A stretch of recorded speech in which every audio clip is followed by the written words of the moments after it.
Today is the day, the runoff election, the completion of the 2022 midterm cycle. Herschel Walker needs your vote. If Republicans show up in big numbers today, Herschel Walker is going to win. If they don't, he's going to lose. That's as simple as you can get it.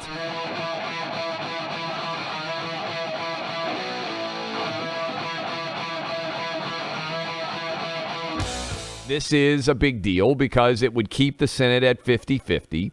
It would help to limit the overall power of Joe Biden to push through as many different radical left-wing judges as he wants. It would also, while it's disappointing that we're not going to win the Senate as we did, fortunately win the House, the map for Democrats in 2024 is really bad. Republicans should, I stress, take back control of the Senate in 2024, and how much of a control there is in the Senate matters in a big way, Buck, based on where we're starting from. And this would effectively mean, if Herschel could win, that the Senate is a push, that there I mean, the committee assignments alone, for example, the fact that Republicans get representation, equal representation on committees, it does make it makes a real difference, and also the filibuster hangs in the balance here, too. And we'll talk with Senator Rand Paul about some of the particulars of that later in the show. But voting is underway, and Herschel Walker is going to need a big turnout. Already in Georgia, this is also significant. 7 of the statewide races have been won by Republicans. Republicans won every statewide race in Georgia except for the Senate race. If you were super frustrated with what happened in 2020 in Georgia, 2 Senate seats go to the Democrats.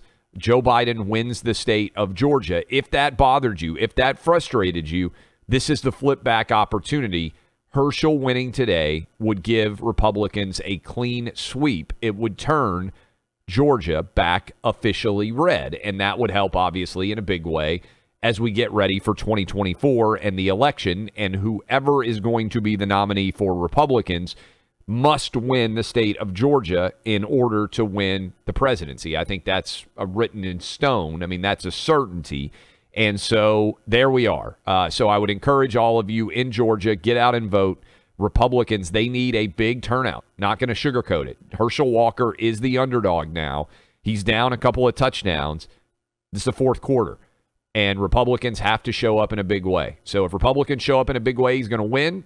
If we don't, then Reverend Raphael Warnock is going to have a 6-year term, so he'll be in office all the way. I mean, it's hard to do the math, even all the way up to 2028, Buck, which is pretty crazy to think about. So that's a long time. How can you vote for a guy who pretends to own a beagle that he doesn't really own? I'm just putting that out there. You told me that. I didn't even know that. The weird. ads that he has been running with a dog in them, it isn't even his actual dog.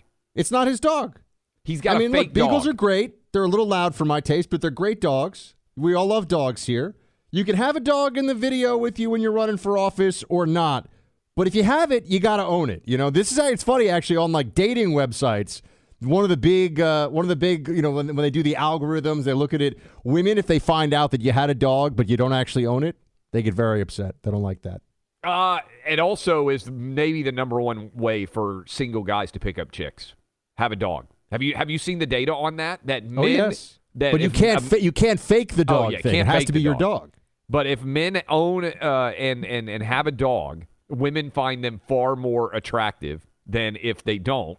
But yes, this is a fake thing. I think cats actually hurt men. This is also the study. Did you see it? This is true. Since we're talking to our male audience now for a second, guys, your purebred Persian is not bringing all the ladies to come a-calling. If you are a single man and you want to have more appeal for women, have a dog. If you are a single man and you have a cat, women will like you less. This is not my argument. Keep it simple. Is statistical fact. You know, Labrador, Golden Retriever, any kind of mix that you can say you got from a shelter, you're going to be good to go. And so this is the truth. So we're trying to help all the single men out there. What percentage of our audience do you think is single men? Wow. Good question, huh? We know that, you know, like we skew male, like 60-40 male, I right? think 75% of our male, I think 75% of our audience is married would be my guess. I think that's probably fair. I mean, there may be some divorced men out there and divorced women as well. But well, that's yeah, but I mean, have gone 75%. through them, have been married or are married or are at that stage of life. So that's what I would think. You are the rarity as a man who is now 40 and has never been married. In New York, this is normal, just so you know. I know in Tennessee, it's not that commonplace. But in New York City, marriage age is like 35 is the average for a lot of folks. I'm telling you. Yeah. No, I got married when I was 25, so that's certainly more common in the South. But I didn't want to distract from. We obviously have to get Herschel Walker into this Senate seat. We all understand what the stakes are here. It makes it much harder. We may very well be looking at even in a pretty good year, the next midterm, or rather the next election cycle, it may be a Senate seat or two, right? I mean, you're not going to get to 60 Republican Senate seats anytime soon, not based on where the maps are looking. So this really does matter.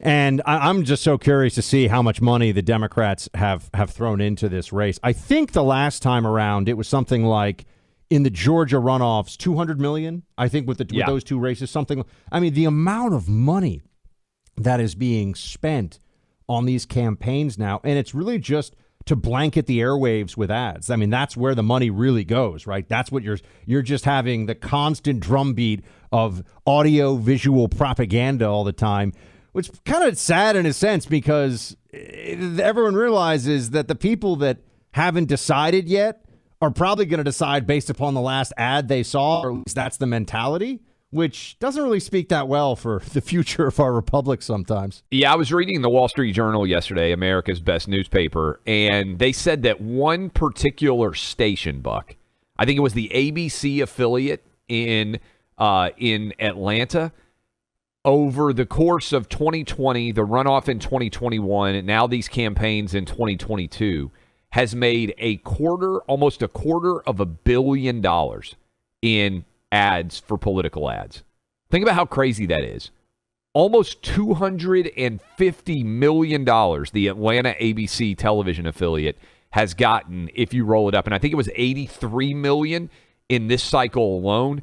And the number that I saw was that basically Democrats are doubling what Herschel Walker is spending right now on his campaign. He's been wildly outspent in general. This race has been, I think it was 30,000 votes that separated them in the election in November. And so it's basically going to come down to Republican turnout. And let me say this too, Buck. There's a lot of focus out there on elections and everything else. The data so far is reflecting that when Republicans have lost in these tight races, whether it's Arizona, whether it is Georgia, if it ends up happening, it's because Republicans have split their tickets. Traditional Republican voters have been, this happened in Arizona in a huge degree, happened in Nevada as well, Republican voters splitting their ticket and voting for Democrats. Democrats didn't do it. Just pointing it out there. Squishy Republicans, for whatever reason, are the reason why we are not going to win a lot of these close elections. So you can be angry at Democrats all you want, but it's your own party that has not been willing to get in line. In the case of Georgia, I don't think anyone is going to be – it's really not possible in good faith to argue that in Georgia there was massive election fraud, for example, in this cycle, because all the Republicans have won except for Herschel. That's right. So, 7 out of 8 so far. We have to be very forthright, very honest about what's going on here. Individual candidates obviously matter, and this is like politics 101. And we have to see what it would take going forward. I mean, if we look, let's not do the after action until we know. It's likely, I think, tonight it'll be called, right? They don't think I think that's there's right. Outstanding. It's not going to be so it's tight. Not going to take weeks. It's also not going to take a whole bunch of days here. But this brings us back to our conversation yesterday a little bit, which is just we want GOP wins on the board. Yep. And it doesn't help to talk about things in a way that aren't mobilizing for those wins and looking to the race that we're in right now, because we're basically already in a presidential cycle now, everybody. Yep. We're already thinking about how you can have, because if you want major change, in a best case scenario, it's worth reminding everybody, even if, let's say, we had gotten to 51 Senate seats, which we didn't, but we do have a majority in the House, which is helpful. Thankfully. Gridlock was the best possible outcome. So for people who want an actually secure border for people who want there to be major changes to national level regulation, for an energy policy that makes sense, for all of the above. Drill baby drill. You go through the whole list. You need a Republican president and you need a majority in the House and the Senate to get this done. So we're really still on. It was never going to be amazing in the midterms, is what I'm trying to say. At best, it was going to be slowing down the Democrat machinery. And so the real election that matters, because we've had so much concentration of power in the executive branch, is this upcoming presidential.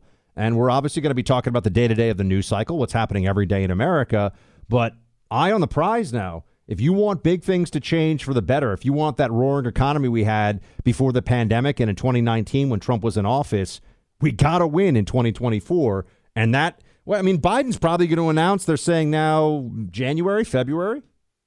I would expect, yeah. Look, he wants to, he's going to talk with his family. He's going to announce. You and I are now both in agreement. I thought one of the big outcomes of the 2022 election was going to be that Republicans were going to force Joe Biden out of office, that he was not going to be able to run because we whipped him so soundly in 2022. That didn't happen. And Buck, it didn't happen because of Republican voters. It's easy to be angry at the opponent. And I understand that. But really, you got to sit back and say, what is going on that Republicans, people who voted down ballot, all red, what is going on that those people, around 10% in Georgia so far, around 10% in Arizona so far, Republican voters, these are people who are already on your team, they are deciding not to support Republican candidates. Some Republican candidates. Yeah, right. Just some, right? Because they're voting down ballot. Right, they're not voting third party. They're not voting. They're not abstaining or refusing to even go into the. If every Kemp voter voted for Herschel Walker, we obviously know it would have been wins in a landslide. It's a huge victory. So there are enough Republicans. What do we do to get them all on board here? And as for Biden and the future of this, I would just say, Clay, I operate with this rule. Now, having tried to fight against the commies it's going on my 12th year here, I guess, in media, never underestimate the ruthlessness and the shamelessness of the left. You know what I mean? Like with Biden, the fact that he dodders around and they don't care. All you got to do is say John Fetterman. John Fetterman. I call it the Fetterman effect. It's the Fetterman effect. At this point, just realize they'll vote for anybody as long as they get the policies they want from whatever they claim to be the, quote, leader, as in the human being that they have named to this role. It doesn't really matter whether they can think for themselves or speak for themselves. So we will, like I say, folks, don't ever underestimate the ruthlessness and shamelessness of the left. That way you'll never be surprised.